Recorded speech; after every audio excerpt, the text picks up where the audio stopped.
Donkey ja Esmeralda. Eräänä aurinkoisena, lähes sateisena tosin, päivänä Aasi nimeltään Zebra oli päättänyt valita päivänsä tekemiseksi kartunkiveneiden katselua. Näin tehdäkseen hän oli siirtynyt rannalle sen varjoisimpaan osaan, jotta aurinko ei häikäisi silmiään. Paikalle saapui nuori lapsi. Hän antoi Aasille silmälasit. Tummennetut. Nehän olivatkin aurinkolasit.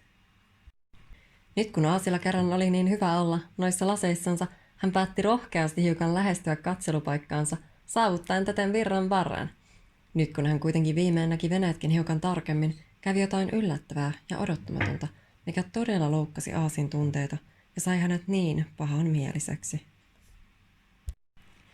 Nimittäin nämä pojat perheiden, ketkä kartonkiveneitä olivat kilpailuttamassa, kohtasivat tilanteen, jossa lapsen isä sanoi, että laitetaanpa äkkiä nämä veneet nyt talteen, ettei vain vahingossakaan tuo Aasi niitä tallaa.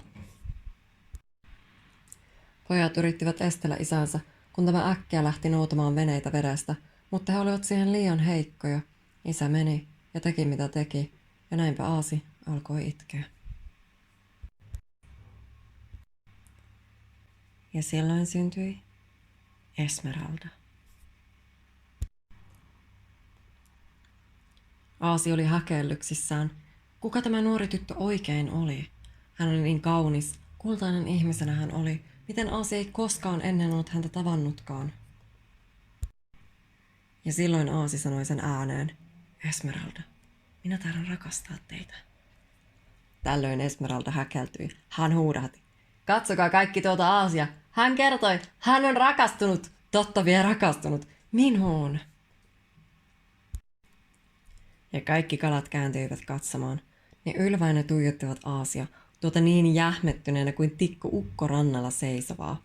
Aasi alkoi jo hetkeksi miettiä, harkita oliko hän sittenkin sanonut jotain yli äärensä, hölmöä tai typerää, mutta ei se haitannut.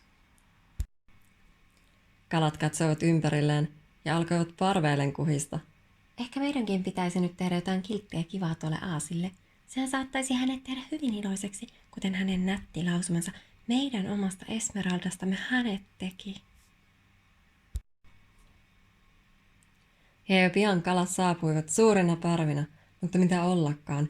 Heillä ei ollut mukanaan edes Kaarnalaivan laivaa, vaikka juuri laivojahan Aasi oli toivonut katsella. Sen sijaan he palasivat kuin matkustajat muina miehinä. Suurien matkustaja-alusten kanssa.